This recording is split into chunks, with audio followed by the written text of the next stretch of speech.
Hey everyone, it's Ivan, KipBadger.com, here today with another course review. Today we're talking about Force on Force with Bill Rapier of AMTAC Shooting. During warmer months, I had the good fortune of taking the Force on Force class with Bill Rapier at a private range outside of Spokane, Washington. In that course, I ended up running the Filster floodlight holster using this right here, which is the HK-P30, as well as the Surefire X300 Ultra. In the course, I ended up shooting Minuteman munition, some of their training ammo, 115 grain, I believe, and also in that course, I used the training version of the AMTAC Blades Northman. Overall, I definitely got a lot out of it. The course initially started just working on fundamentals of pistol. Just moving right through it, shooting on paper, up close, and yeah, just focusing on those fundamentals. And then from there, we kind of moved into diagnosing things, i.e., if you are getting this on your target, how do we diagnose that and figure out what maybe you're doing wrong so that we can then correct it. One thing that really stood out to me as kind of unique in my experience within kind of the shooting community is Bill's emphasis on one-handed draws, and more to the point, his actual explanation as to the why behind practicing one-handed draws. We eventually then progressed into conducting reloads and just getting some good reps in on slide lock reloads. I will say that was the first kind of significant experience I had with this pistol, which has a pretty long, albeit smooth, double action first shot. After that, pretty light, clean, single action. Of course, Bill wanted me to get good reps, was like, nope, keep resetting that thing. So I got a lot of reps on that first shot double action, which was probably a good thing. We then worked in some scan and assess. Seen a lot of different ways to do it. I will say Bill has a very pragmatic approach to it. This course being centered around the reality of actually getting into a fight with a gun, knife, whatever may be at hand. We of course ended up doing some retention shooting.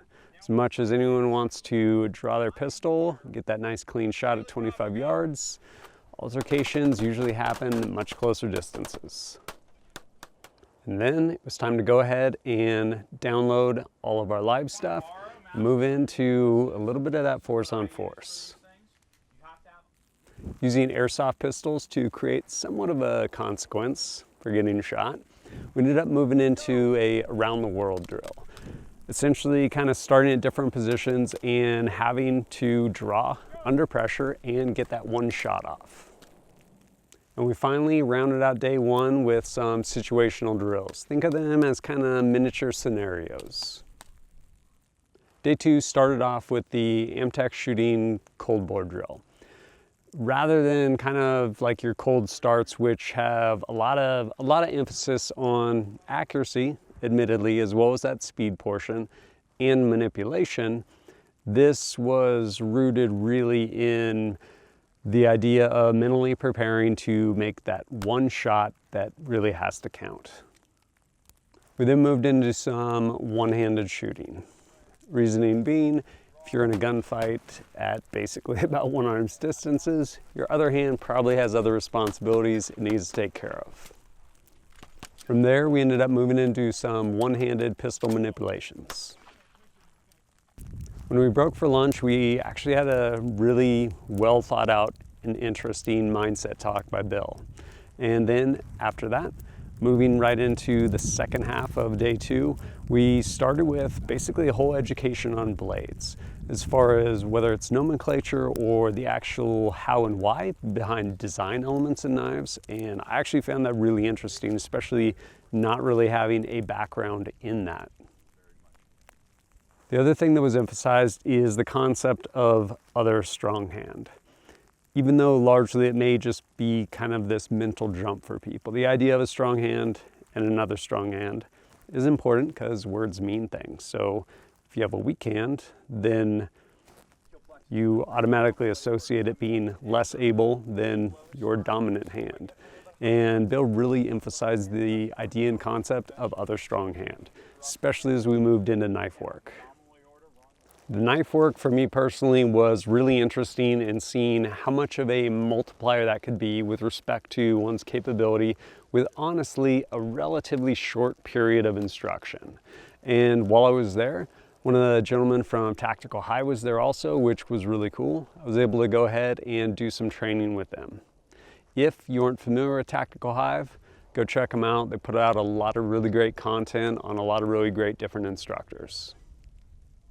Day 2 culminated in a number of situational drills, really well fleshed out with respect to the reality of potential situations you may find yourself in where you may have to use deadly force, to include situations where maybe violence is not the answer. Hey guys, I'm Bill Rapier. I run AMTAC Shooting.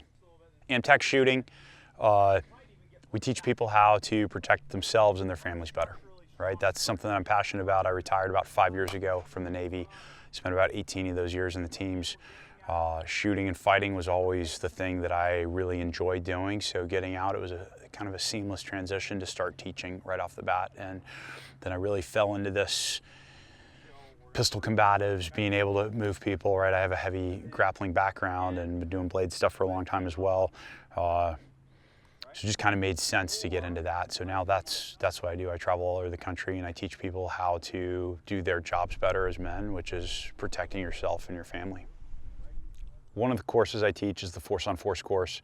It's the third of the pistol combatives courses that I developed since being retired from the service. This course we spend about a morning doing pistol fundamentals, right? Because that's something that everyone needs to work on. We all need to get better at that. And then we go right into situational drills. Situational drills differ from scenarios in the fact that they're shorter, right? But the good thing is you get to do multiples of them, right? So we put you in a stressful situation, you do it, we debrief, this is what you did good, this is what you did bad, do it again now, right? So you actually get to get reps of doing that over and over again. So that's day 1. Day 2, we do a little bit more shooting in the morning. We'll do a cold bore drill. We'll do some mindset, right? Which is another super, super key thing, developing that mindset. Then we work into some combatives. We work into some blade targeting. And then we get back into doing situational drills. So highly encourage you guys to get out there, actually do some force on force training, go see if your stuff works, right? So much of the time we spend here on the flat range shooting with both hands, but when we look at what people are actually doing for real, you know, people are shooting at them and they're doing all sorts of crazy stuff, right? They're moving, they're shooting one-handed, they're shooting in non-standard shooting positions like this, right? So why not drill that from time to time, or actually spend a significant amount of time drilling that, because it's actually, it might save your life one day. All right, guys, the prereqs that you should have when you show up to a Force on Force course. Number 1, you should be safe with your tools, right? So you should understand the fundamental rules of gun safety. You should safely be able to draw and reholster, right? So if you can come here and you can do that, that's a good place to start.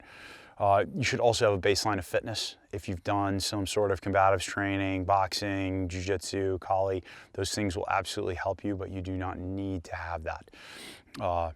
Basically, we take, with any of the courses that I do, they're all standalone courses, right? They're all gonna have some element of pistol combatives in it, some element of pistol fundamentals in it, and then some stressor. In this case, the stressor is going to be the force on force situational drills, where people are actually shooting at you with airsoft, so that we can get those reps of doing things under pressure. Guys, here at AMTAC Shooting, we teach a bunch of different flavors of courses. We've got 4 different pistol courses, everything from more pistol fundamentals centric to combatives and blade centric, to low light centric, to force on force. We kind of all of those. We run a couple different flavors of carbine courses, right? Everything from combative carbine course, where we're learning how to do the manipulation, your standard manipulations, but also learning how to smash with the rifle and how to fight with a rifle. Then to a hybrid carbine course, which would be kind of precision rifle light. We run 2 different flavors of precision rifle, a standard and an advanced precision rifle, where we shoot out to as far as guys' equipment will allow, right? 12, 14, 16, 1800 yards, depending on what guys bring. And then also we do some night vision only courses as well. We do law enforcement only courses. If it's fighting, if it's CQB, if it's shooting, we're probably teaching a course that covers that. If you guys are interested in getting more information about us, go to amtacshooting.com. We have all of our course descriptions are up there. Our course schedule is up there. Go ahead and sign up for a course, and look forward to training with you guys. Having said all this, what do I think of this course? I think to date, honestly, is probably the best course I've taken with respect to actual self-defense and concealed carry. It presents a very realistic look at violence as well as practical approach to that interpersonal violence. It's not to say there isn't value in that sub-second two-handed draw from concealment, but, chances are if you're in one arm's distance, that reactionary gap, your other hand probably has more pressing things to do than just try and clear a cover garment. And I really appreciate just the practical and pragmatic approach to it. If you have the opportunity to take one of his courses, I would encourage you to do so. A lot of really great information in there. And if you appreciate my content and want to support it, I would greatly appreciate it. Whether it's liking and sharing videos or going over to kitbadger.com, picking up KBAT target pads, stickers, patches, stuff like that, shirts through Teespring, supporting me through Patreon, whatever it is, I greatly appreciate all of it. But as always, thanks for joining us at kitbadger.com. Look forward to seeing you next time.